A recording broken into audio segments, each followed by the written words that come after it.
Alright, I am officially calling 2025 the year of the ninja.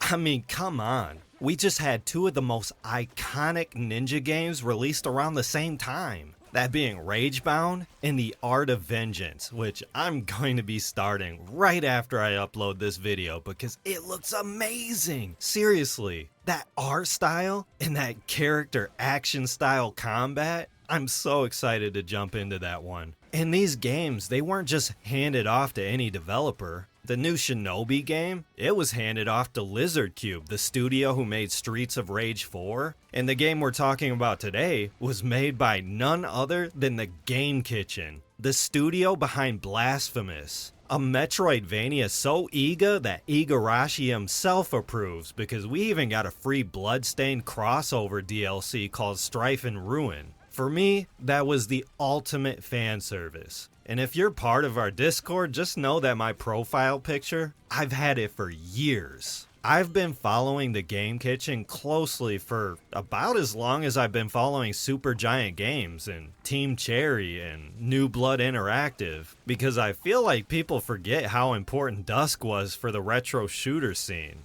Just like Team Cherry and Supergiant proved that narrative and world building in indie games can have even higher quality than AAA, the Game Kitchen proves that pixel art can still hold up to modern standards. And when I say pixel art, I'm not talking about that, what the hipsters call aesthetics. I'm talking about true, honest-to-God art. The Game Kitchen, they are masters when it comes to high pixel. And you can see it in the gameplay right now. Ragebound is one hell of a looker. Here's the thing though, the attention for Ninja Gaiden has been shifted almost completely over to Ninja Gaiden 4, which I don't blame anyone, because come on, we got frickin' Platinum Games helping out with this one. That's why I was a little disheartened when I uploaded my last few videos using Ragebound as my background footage, because I had so many comments asking me what game I was playing, which is sad because Ragebound truly is a love letter to classic Ninja Gaiden.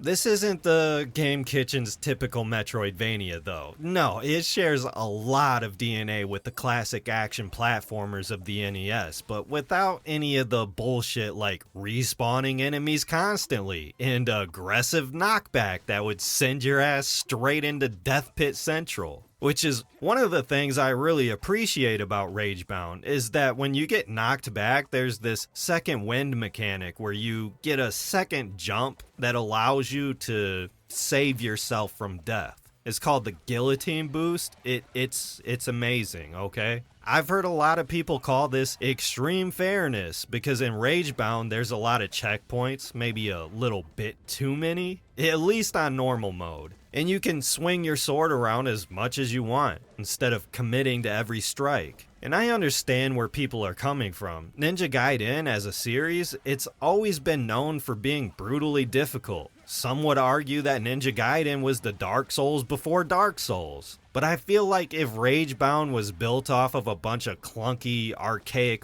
bullshit difficulty, because that's what it was back then, during the NES days we only had one difficulty option, and it was called bullshit. I feel like Ragebound, if it had that clunkiness, it would have been an absolute flop. Ragebound leans heavily into challenging but fair, because the difficulty goes from kind of easy in the beginning and slowly ramps up with a nice pace to its difficulty curve that seems natural, at least to me. But once you go into hard mode, all bets are off. You are getting your ass kicked 6 ways to Sunday. So if you've watched any reviews before mine from purists obsessed with how faithful it is to the classics, just know those clowns are the same people who are always yelling about gaming being dead, which, yeah, that's me to an extent, but I never let the nostalgia goggles blind me. So yeah, NG Ragebound does have a punishing difficulty curve for all you purists, but it also perfectly blends classic and modern Ninja Gaiden together with smooth animations and an S-tier presentation. I wouldn't say that it stands toe-to-toe with Ninja Gaiden 2, because back to those nostalgia goggles, I'm biased and nothing will ever dethrone NG2. But man, I'd be lying if I didn't say I'm kind of on the fence when it comes to Ragebound and, Ninja Gaiden Black. That's how good this game is. The only thing I was really skeptical about in the beginning is playing as Kenji, Ryu Hayabusa's student, and at first I was a little pissed off because Ryu Hayabusa is one of the coolest characters in gaming. I would have loved for him to play the lead in this game. In the mid-2000s, we had Dante, the light-hearted edgelord. We had Kratos, the brutal, bald-headed demigod with daddy issues. And then we had Ryu Hayabusa, the absolute machine, the cold and calculated brick shithouse. Ryu Hayabusa wasn't cracking jokes or yelling at the screen. To him, fighting off the Black Spider Clan in a demon invasion,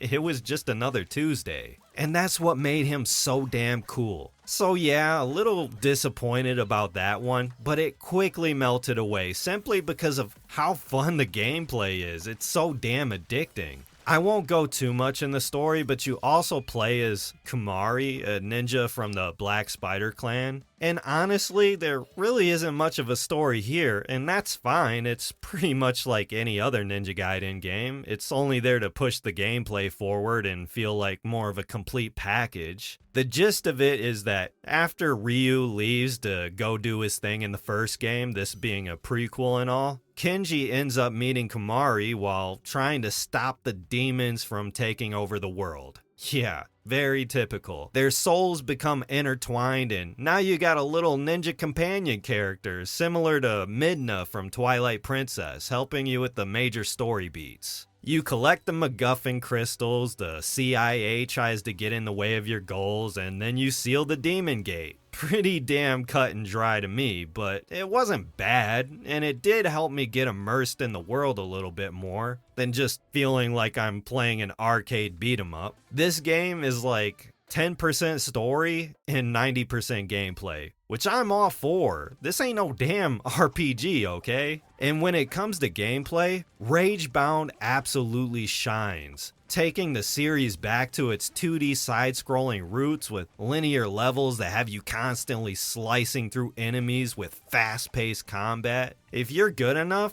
it feels like you're just running through these levels, which is a breath of fresh air if you're used to most 2D action games being Metroidvanias. This is a true 2D action game experience. And on the surface, the platforming can look a little bit tricky, but the controls are so tight that all these wall jumps and rolls and bouncing off of enemies with the guillotine boost, it feels effortless. This is what I meant by blending both classic and modern Ninja Gaiden together, because Ragebound feels like a modern 3D Ninja Gaiden game. There's even a little wrinkle to the combat with specific enemies you can kill to grant yourself a hypercharge, and this gives you a chance to perform an instant kill on the more tanky enemies. So instead of slashing through everything in front of you at high speeds, there's little bumps in the road that require a little bit of strategy. These hypercharge attacks only last a little while, so it still incentivizes moving fast. You never feel like the gameplay is being interrupted.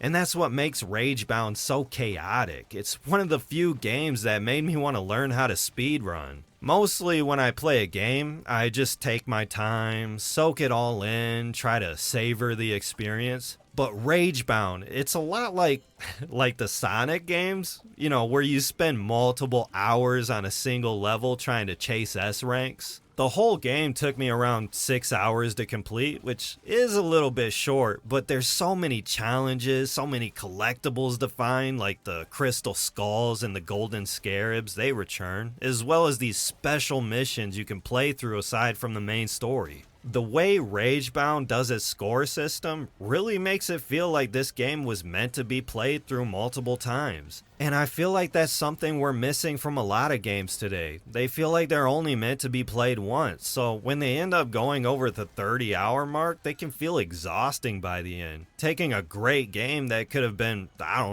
8 to 15 hours long, with a high amount of replayability, and turning it into a repetitive grind that you never want to return to by the end. When I beat Ragebound, the first thing I wanted to do after I rolled the credits was jump right back in hard mode, or at least try to get better ranks. That's something I haven't really felt in at least a decade, maybe longer, with games becoming larger and having a lot of copy-pasted content. And not all of them are like that, but they're definitely few and far between. Because Ragebound is so fast-paced and all the levels feel different from one another, it ends up feeling like a fuller experience than something you would get from a 30-plus hour game. Which I know sounds a little bit ridiculous, but that's really how games felt back in the day when they focused on replayability over trying to justify their asking price. Dude, there's so many levels that have you doing different shit. There's levels where you get to ride on a motorcycle. There's one where you get to ride a jet ski. Another level has you hanging from a helicopter and fighting enemies in midair. None of the bosses feel tanky, but have a huge variety in attack patterns that make you want to try over and over again until you learn the fights. There's plenty of enemy variety. None of the levels feel samey. You're always traversing through an entirely different environment. This game absolutely cuts out all the fat and gives you a tightly focused experience.